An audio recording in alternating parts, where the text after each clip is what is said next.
Nah, I don't What's up, mind. fellas? What's up? Hey, yo, What's I don't up? mind. I don't mind. What's happening, Huh? fellas? What's happening? Yes, it's that time again. Yes, sir. Anyway, fellas, here we are again for another exciting episode of The Point. You know, Ergin Ataman, international basketball coach from Turkey, has been in the news recently with his assertion that the NBA champion should not be able to call themselves NBA champion until they play against the Euroleague champion. Now, this isn't new. This has been circulating for years now. In fact, around 2010, Greg Popovich actually co-signed and gave some credence to that. Now, he's also said that if the United States was less a champion, less a superstar, that the playing fields would be more level.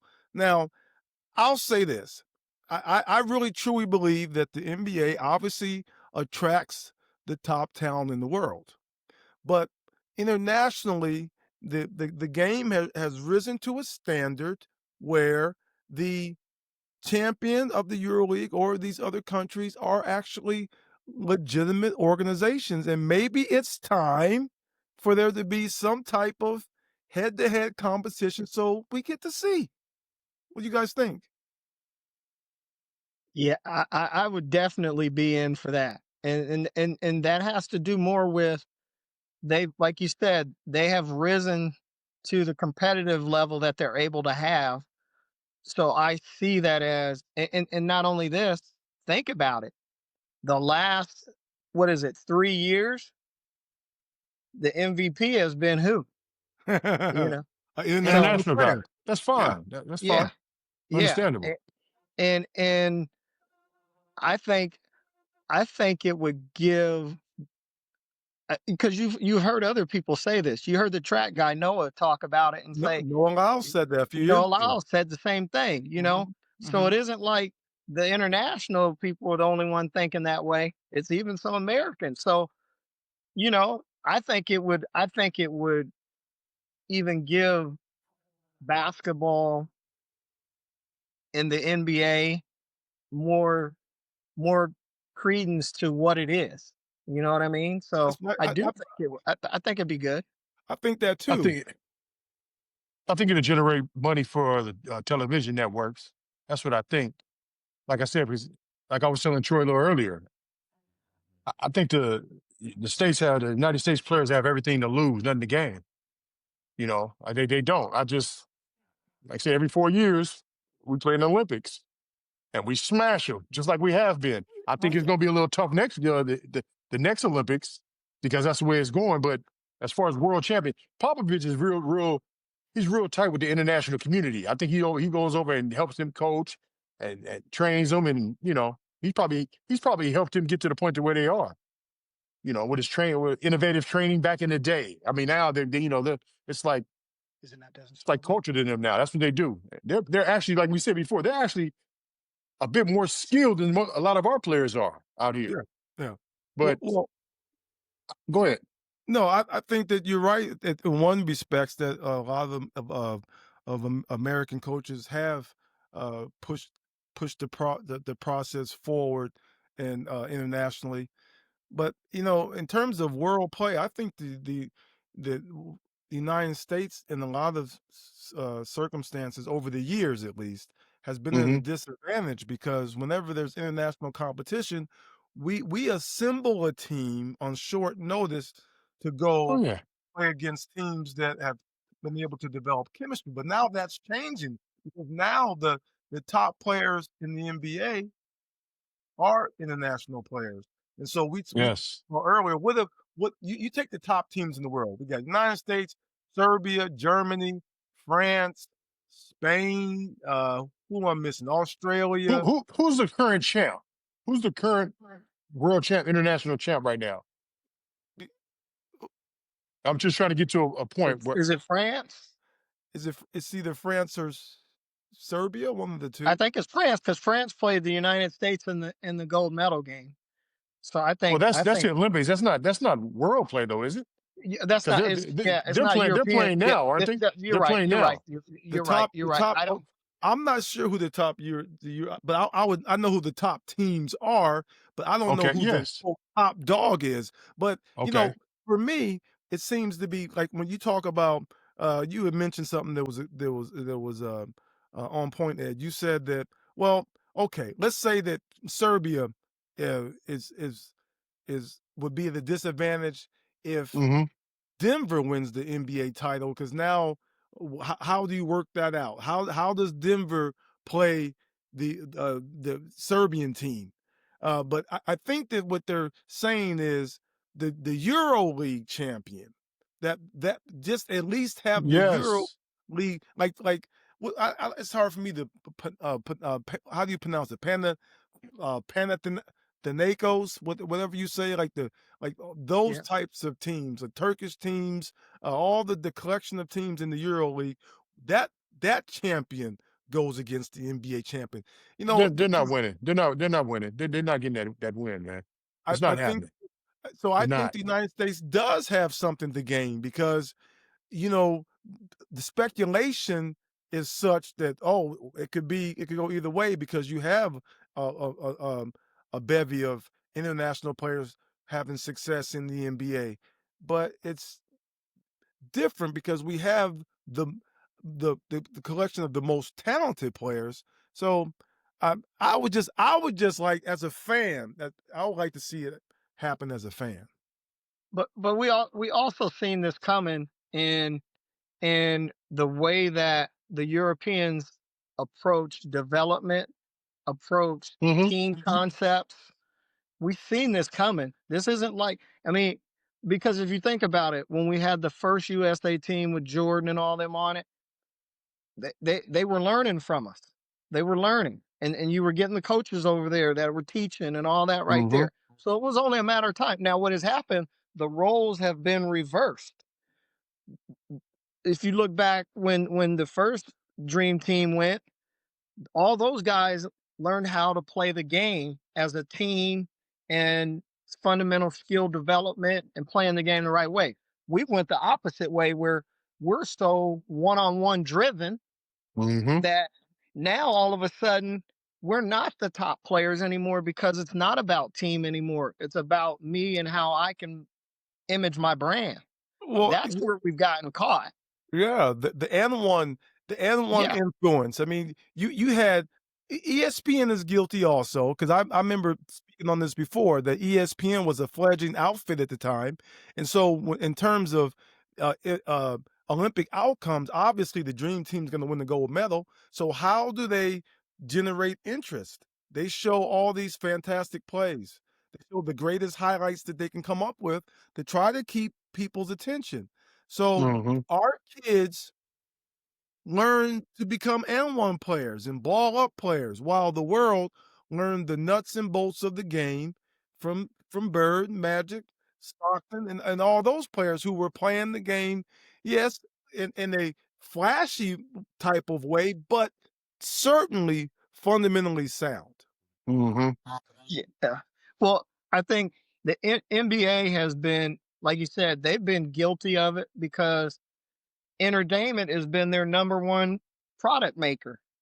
True. So it's all of that. It's that right there. And now it's going to be even tougher until they figure out to handle this transfer portal and the NIL stuff. And as long as they don't get that fixed, because now you got more players, you can even hear coaches kind of starting to talk about it.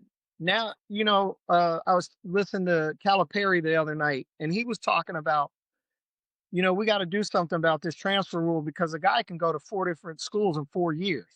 And he goes, how does that kid get better to get to another level when he's not even learning how to play the game because he's just running from place to place, trying to be the best player he can be as opposed to be the best basketball team player he The can be. best brand. He's trying to promote Yep. his brand. He's trying. He's trying to prevent that's where That's where all these kids are now. You listen to them talk. You listen to the young kids talk. You listen to that. Now you got NIL money going in at high school. Man, these kids don't want to stay nowhere. They don't want to stay nowhere. They want to go here and here and here. And you know, kids are playing. And yeah.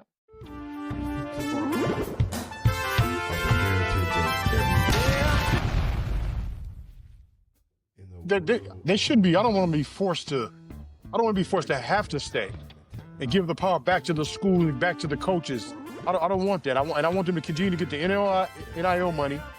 And it's kind of, I'm kind of in between because they do need to do something about it. Put some rules on it where if you're there, you need to stay at least 2 years, and you got another. You can leave after that second year or whatever. Because some coaches are just raw dogs, just nasty individuals, and they take that power and they take, okay, I got you. You got to stay here. No, get that out of here. If you're not treating me right and doing me right, I can go. I can get up and I can get out of here. You know, that's what we dealt with. Yeah, exactly. Yeah. See, and those times have changed. This is what I think. Just listening to some of the guys that I've listened to, where they want to get to is one-time transfer. One-time transfer, you get that so you can play right away. One-time transfer, but if you decide to transfer again, you then have to sit out. And I think that's coming from a coach's perspective, though. It's a coach's perspective, but you've already done it. You've done that in the past. You've already had control of them in the past, and now they have control. You don't like it now because you can't control that kid. That kid can go anytime he wants. I can go to the highest bidder. That's right, because they were always 1-year contract. Thank you. See, but the coaches, if the coaches want to leave, they can get up and bounce. See, so it's in balance. Well, if the coaches wanted to jettison you after that 1 year, you were gone. Exactly. See what I'm saying? See, so a coach is going to always see it and speak from your perspective right now, Craig. See, you're talking to coaches. You're not talking to the players. And I'm not talking about the high level players, the blue chippers. I'm talking about the guys that come in and they're good. Of course, they're D1, but they need to come into a spot where they're going to get to a point where that team is making him a better ball player. He's better every year, and a lot of coaches don't prepare kids. We've talked about this in the past. They're not really preparing kids. They're rolling the ball out and letting these kids play. Right. That leads to the pros. Kids coming into the pros, they're not ready. Yeah, they can play. They're athletic, but they're not ready. I think it's both ways. I think both groups have to figure out how to make this work, because you can't both have your cake and eat it at the same time. But they did. They did. But now we're talking about the game. We're talking about the game, though, right? And I get where kids should be able to do whatever they want. But I think somewhere along the line you have to, and then maybe you put something, a stipulation on coaches when they're taking off. I think you put a stipulation on them, and that might change it too. Well, coaches. Too many coaches have been into player replacement as opposed to player development. So the player has always been in the vulnerable position until the NIL, and now the player has the opportunity to make the best decision for themselves, even if it's not the best decision. They have the right to do so, and so limiting the players. I don't know what that fixes. It just pushes it back into it's a power dynamic. Thank you. Yes. And I don't mind, like Ed said, I don't mind the players having power. Maybe I'm just biased because I'm a disgruntled former player who's still waiting on my check. Right. You too. I don't know why. I don't know. Hey, why is Craig laughing? Craig's tripping. No, I need a check. Yeah, I look in the mailbox every day like, damn, that's not it. All the players, here yet. I think all the players that that went to the dance, played in March Madness. Now let's go back all the way, Ed, to our $1987. We over the weekend we played University of Nevada and knocked them off in the Big Sky Championship, which was on ESPN. That made the school about $3 million. And then we played primetime CBS against number 1 UNLV. Made $7 million for the school. We didn't get a damn thing but some mugs for our trouble. You got Yeah. a clock. I You get got a where big you sky feel on clock. that right there. We got a big sky clock and we Yep. got a NC2A mug. And eventually we got watches. I'm not mad about the Yeah. watch. But all the money that was generated, so any player, in my opinion, that played in the dance should get a check because there's nothing that we would have to do differently than these guys are doing today. We went to class, we kept ourselves eligible, we went to practice every day, we worked on our craft for the benefit of the institution. So we wouldn't have to come up with, okay, well, they're doing this and you guys didn't know. We would have had to do nothing different to get that check. So I'm waiting for my check, Craig. I don't care if you're laughing or not. No, I know, I get you. I get you. I just Well, think, matter of fact, I haven't checked the mail yet today. Let me go.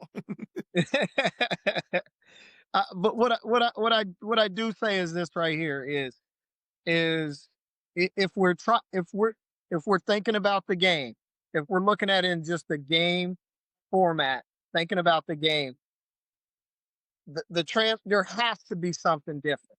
There has to be something. It can't because if not, we'll be sitting here in another year talking about it, and we'll be like, "What happened to our game?" Because it's going that route anyway.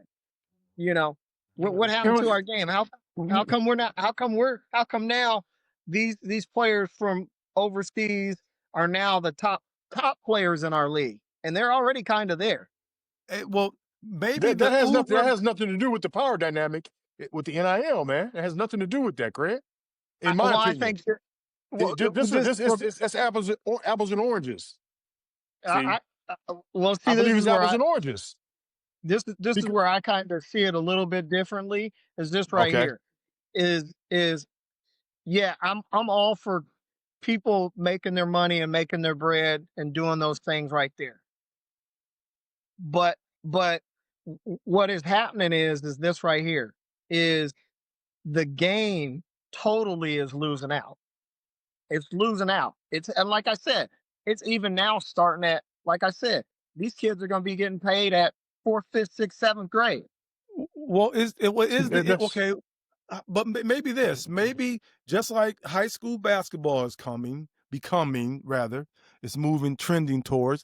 Maybe the NC2A is obsolete. Maybe the Uber or the Lyft company of basketball is going to show up and there's going to be some real type of development league because the Yeah. D League or the G League is not a development league. Overtime is the one that it is now. And that's where your Asar Thompson and them, that's where they played before Yeah. they went off to where they went. And that might be the way to go. And it might be the bigger way to go if you're talking about what we're talking about, because they're just, it's way more basketball dominated with having the coaches. Yes, it's the I same. believe that's more of a danger to the NCAA than what we were talking about previously. The NIL and them being able to leave. That's more dangerous, Yep. because overtime is pretty much, they're probably doing it the right way in terms of development. See, Right. they're not getting the notoriety like the NCAA is. So NCAA is fine as far as notoriety, the money. People are going to watch March Madness and things of that nature. But it's like Troy said, it's a power struggle. It's a power struggle. Right. They had all the power. You can do anything you want to with these kids. I'm gonna make all the Right. money. You get none. I'm gonna make all the money. You get none. Again, I'm gonna make all the money.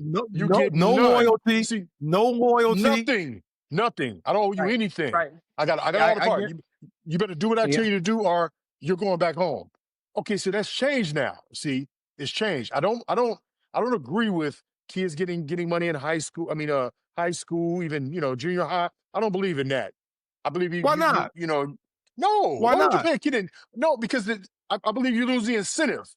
You in junior high school, whatever, you learning the game, you love the game, you play the game. Now, when you get a little older, you start getting ready to get to college. Now you should be able to pay. Now, if you allow the high school kids start paying them the way you start paying them, like really, really paying them. Now you're controlling who they're playing for. Now you're going to disrupt the what do you call it? The travel ball stuff. All the money's going to go to this team. Everybody's going to play on this team. No, leave it alone. Play for the love of the game.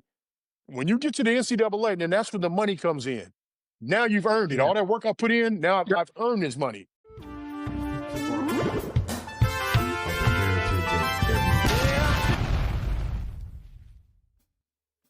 The only reason I looked at it in that manner right there is I would see if you had a one-time transfer where you could automatically be eligible to play.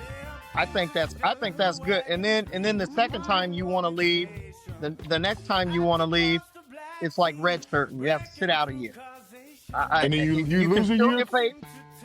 No, you wouldn't lose a year, but that would be your redshirt year. Oh, that's fine. I mean, we can do that if you want to. That's fine. See, because there has to be this is a deal. I've already seen a few kids that I go, that kid played at 4 colleges in 4 years. Okay. And he's from here to stay a while. Eric, you know what I'm talking about. Yeah, four colleges in 4 years. And don't know if he got his degree or not. But, that's the other part of it, because not all these guys can go make that type of money that they're going to make in college.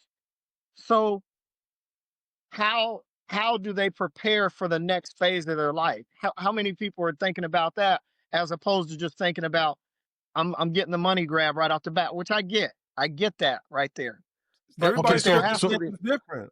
Okay, so if I'm a kid playing for my home school, right? Let's just say SC. I'm playing for SC, right? The year's over, I do well, I play well, right? So I got an option to go back to USC, but I got Kentucky wants me now, right? USC want to pay me this. Kentucky wants to pay me that. Why should I minimize my earning power because you're saying I got to stay at USC? No. But that's what I'm saying. That's what I'm saying. Okay. You're at your initial school. Okay. You get your one-time transfer. Yeah, where you're eligible right away. Let's say you transfer, and then now you have a blow-up year, and some school wants to pay you $10 million as opposed to the $500,000 or $1 million. They're gonna have to put, and it's starting already where they're putting the salary cap on all this stuff here anyway. They should. So that's the way it's gonna be anyway. They should. I can see them doing that. I can see that. I agree with that, because you got some of the oil guys. They pay $50 million here. Come on. $50 million, Shaq, baby Shaq, come play with me. So there needs to be some changes, but don't take away the athlete's power. I don't do that. I agree with that. Kind of going backwards a little bit. Quick question: Who wins that? When we talk about, okay, let's forget about the NBA champion versus the EuroLeague champion for a minute. Let's focus on the world team playing against the U.S. team. Who wins that game? The next one coming up? Who wins that? Who wins you got all the international players, Giannis and Joker and Shea and all those guys, Franz, versus our U.S. players. How's that go? Right now, I think the world team wins. Yeah, I agree. Yeah, because now you got the unicorn coming, and pretty soon he's going to be racking up MVPs. So you got who's that, Craig? Wemby, San Antonio. Wemby, yeah. Oh yeah, So you got so the Americans would be, I guess, if you want to count them, I guess he's official now. So we'd have Embiid at the post, correct? Right. We'd have at the power forward. Who's the best power forward? Who's the best American power forward? Ben Carroll, right? I don't know. Who is it? Paolo Banchero. I could see Sam. I could see Paolo. You got. Are we forgetting somebody? I'm sure. So you got Embiid. You got Banchero. You got. I'm still going LBJ at the 3. I know people want to say you got Anthony Edwards. You go. People want to say KD at the 3, but I just don't see. I mean, KD is one of the greatest scorers of all time. I just don't put him on the same level as LeBron James. You got Anthony Edwards, you got Steph Curry. That's a nice squad. But Getting kind of old. That squad only wins maybe one more summer, which would have to be this summer. Because now You right now about you that. got Yeah. you now because you got Wemby, you got Joker, you got Antetokounmpo, you Yep. got Shea Gilgeous-Alexander, you Luka. got Luka. in France. Luka. Man, come on. It's a Come on. problem. You got Yeah, it's a Shea. problem. It's a problem. You got Shea. Yeah. And Wagner is, like I said, I keep saying Franz, but Wagner can really play, man. Yeah, he's Yeah. good. You got He's Denny, good. Denny Aja can really play. I mean, you Yeah. got the kid out of Atlanta who is a defensive nightmare. Yeah, out of Atlanta. yeah, from Australia. From Daniel. Australia. Oh, he's. Daniel. I thought he was Daniel. American. I didn't know he was Daniel? Australian. I didn't know he was Daniel Australian. is I thought he was Australian. American. Yeah. Oh man, yeah. It's, Yeah, I it's mean, a you got wrap. man, it's It's a wrap. they're coming. It would be a problem. We would not. Yeah, because now a lot of those guys now they're right in their primes. Shea Yeah. Alexander's right in his prime. Mhm. Joker's right in his prime. Antetokounmpo's in Luka. his prime. Yeah, Wemby by that time will be in his he's a coming. nightmare. Yeah, He's he is. coming. Now- And there ain't nothing you can do about it. Now, switching gears here, what's been trending in the news? I know you guys have heard about it. Michael Porter Jr. He's been pretty vociferous lately. He was talking a couple weeks ago about the gambling aspect of the game. Well, Yeah. his newest hot viral take is that, and this is, to me, I don't even see how this is controversial. He says that the boys McDonald's All-American team would smash the WNBA All-Stars / Olympic team. If the women's Olympic team played the McDonald boys All-American, who would win? The McDonald's boys, in my opinion. By what? Probably like 10. I don't think it would be a blowout. I think it would be. Yo. What did you think? What they winning by, Mike? Man, if the WNBA, you said an all-star team? Yeah, the Olympic team, basically. If the Olympic team played the McDonald's boys All-American high school players? Yeah. What you would have did as a McDonald's All-American? Brother, I'm not even gonna hold you, bro. It's one of them things, bro, where you can't dance around it, bro. At the end of the day, like, in high school, when I was in high school, it was like grown men, bro. We were grown men pretty much. Like me, Trey Young, DeAndre Ayton, you know, Gary Trent, PJ Washington, like. Damn, now that's a crazy lineup. If we play the WNBA All-Star team, I mean, that's a no disrespect, bro. Wait, how much? No disrespect, bro. I'm not even gonna say. I'm saying them out. Cause you Nah, sucked your bro. teeth at me saying 10. I said y'all was going to You win. think it would be 10? I think it could be close. Caitlin Clark Cole, what the fuck? Nigga. I don't even see how that's even something to talk about. But when you listen to, and people say, why is that even the issue? Well, it's an issue because of the delusion of these WNBA players. Would be like 8 to 11. Me. It's not happening. I get ball first. You get ball first. She does get ball You're first. not gonna get it back. I'm not saying I'm gonna go like you gonna go scoreless, but 8 to 11, I feel like it's pretty solid. So what do you think it'll be, Josh? Don't piss me off. And probably like 11-2.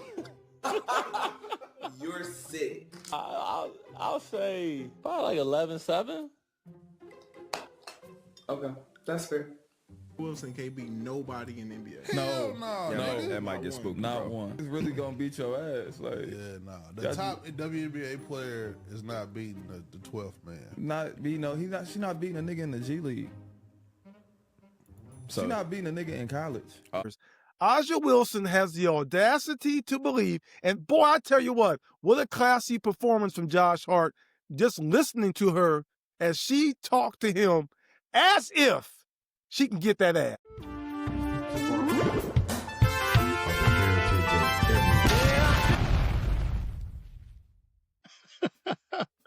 Yeah, and it is a problem because it is delusional. I think the game would be closer because of the girls and their experience, but I don't think they wouldn't beat the high school boys. But experience alone might keep the game a little bit closer than you would think it would be. No, I don't think so. I think I do. You're right, because there's a degree of that where team chemistry. Once again, we talk about know-how versus do-how. Right. Mhm. Right. But when you talk about the high school All-American, the McDonald's All-American team, those kids are prodigies. So those Right. they're physically they're advanced physically, and Right. also Right. very talented players. Very talented players. And so Yeah. these are grown men playing women. And I'm not a believer in men competing against women in sports, because there's physiological differences, and there's a reason for that. So it's just not something that I It's can even it, speak it's to. it's one of the conversations that I'm never comfortable with talking about because it doesn't make any sense, right? Absolutely not. I agree. It doesn't make any sense. None at all. No. It just None doesn't. at all. I mean, yeah. I Nope. mean, and and that's the problem sometimes when you put a mic in front of somebody's face, they just say whatever they want to say I and mean, think that it's going to slip by somebody. man, look, I Aja like, I Wilson like, is I like the confidence. I like the confidence, and I understand where she's yeah, coming from. But at the she's Yeah. same nice. time, you talking about these little high school kids, these All-Americans, man, them dudes are touching the top of the box. You catch them on top of Yeah. the box, so they're not going to be able to rebound with them. They're not going to be able to run up and down the court with them. It No, might the be interesting for speed, the the first 2 or 3 athleticism. minutes. Yeah. For the first 2 or 3 Yeah. minutes when it's half court, whatever. But when they start getting up and down, it's over. It's a wrap. Yeah. Start Yeah. slamming on top of them, knocking them down. It's over. It's over. Man, I as can it just should be. yes. But Yes. okay, I love Aja Wilson, but to really believe in your heart, what is she, 6'5", 6'4" and a half? Josh Hart's She's 6'5". yeah. Well, and I always remember this. Like I said, I remember Joyce Walker coming down to the Athleticism to play against in the gym with guys, and I'm a ninth grader, and I was not go I was excited to play against her, and there was no way she could get the ninth grader. That was ninth grade. She was at Yeah. LSU during that time, or not Yeah. LSU, La Tech, Yeah. right? Yeah. Man, I love Joyce Well, to death. you were right. Joyce was at Louisiana Yeah. State. She was at LSU. She's at La Tech. No, Joyce Oh was no, at LSU. LSU. That's right. She's at LSU. You're right. Not La Tech. Louisiana Tech was a top female team in those years, but Joyce was definitely at Yeah. LSU. So it wasn't. LSU. There was, and as much as I love Joyce, man, I played her like, and I knew I got the better of her when we were playing that day, because afterwards, she says something to the effect of, that right there. So you're thinking about that. I was only a ninth grader. Yeah. Yeah. She was in college.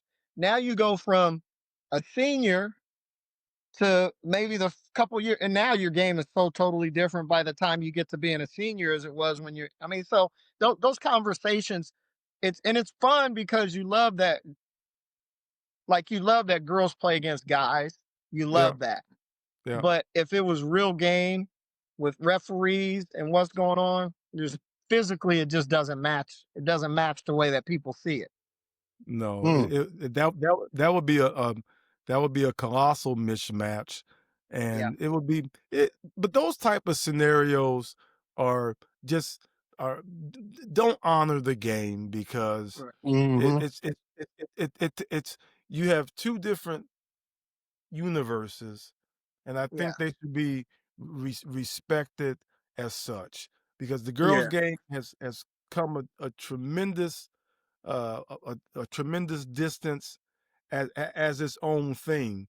But to try to compare and contrast to the guys, it's not a win-win. There's no wins there. Right. It's only a takeaway, and it's just not something that I think needs to happen. I mean, No. will No. there be a female that is talented enough to perhaps play on the NBA roster? Well, even if that was so, that would just take away from the value of the girls' game. Let Exactly. her be Michael Jordan in her game without Right. any reference to the men's game, because they're completely two different things. Thank you. Yes. No, I It's totally agree. basketball, I but it's two totally different games. It's two different Yes. games, Yeah. but it is basketball. Yeah. So Yeah. yeah, like I said, it's But just a. Go ahead. I would like to see them lower the baskets, though. I really Well, would. I'll give you a perfect example of just talking about what we're talking about. They've asked Serena Williams before if she could play against the men on the men's side. And you know what? She's so realistic. She goes, no. Mm-hmm. She You goes, kill me me. trying to play against 6-0. Roger Federer or somebody like Yep. that, it'd be 6-0, 6-0. Yeah. And she's that's a fact. realistic about Yes. It's a fact. it. And now you're talking about the number one player ever, Yeah. Yeah. and was a physical dominator in her sport. She even knows that that's not even realistic to ask me that question right there. Same You know, game, so but it's different. same, It is. It's yep, different. That's it. Yep. Yeah.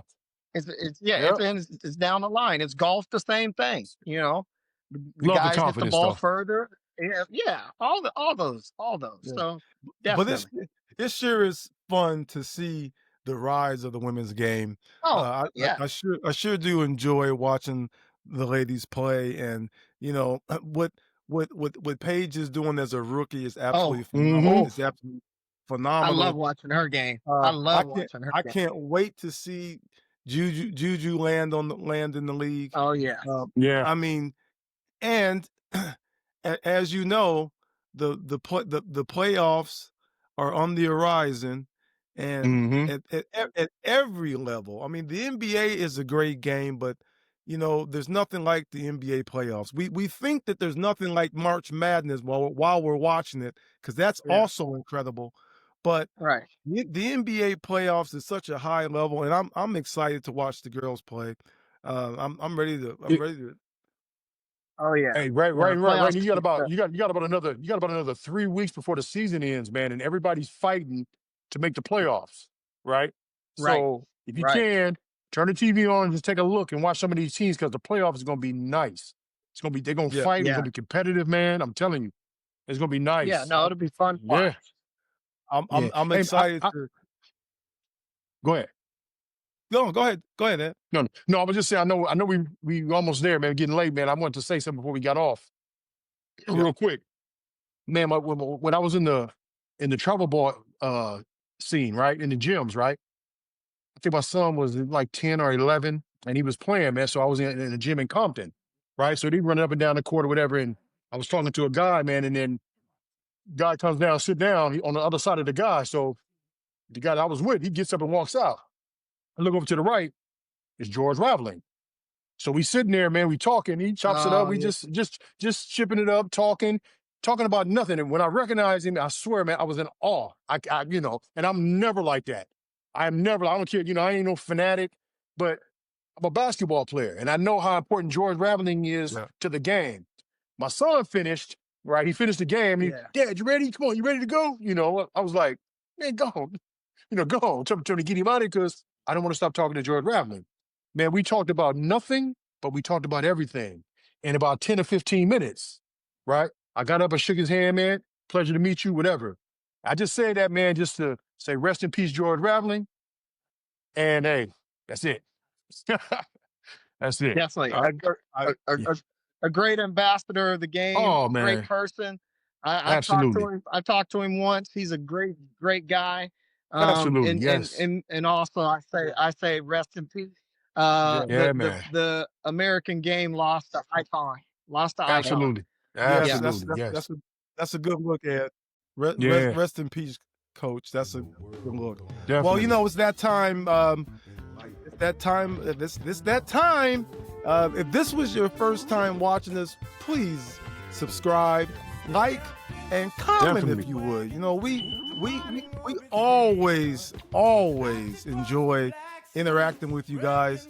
You know, our goal, as always, is to help fans, players, and coaches to become more intellectual in the game. So we appreciate you. This is always a happy time. This is a great time always kicking it with you guys. And yeah, like I said, we're here every Thursday, 4 p.m. So stop on by. That's right. Once See again, you I next week. appreciate the conversation, fellas. Yeah. Always. All right, Always. fellas. Love y'all. All right. Talk to y'all next week, man. All right. Yes, sir. Yes, sir. All right. Yes, sir.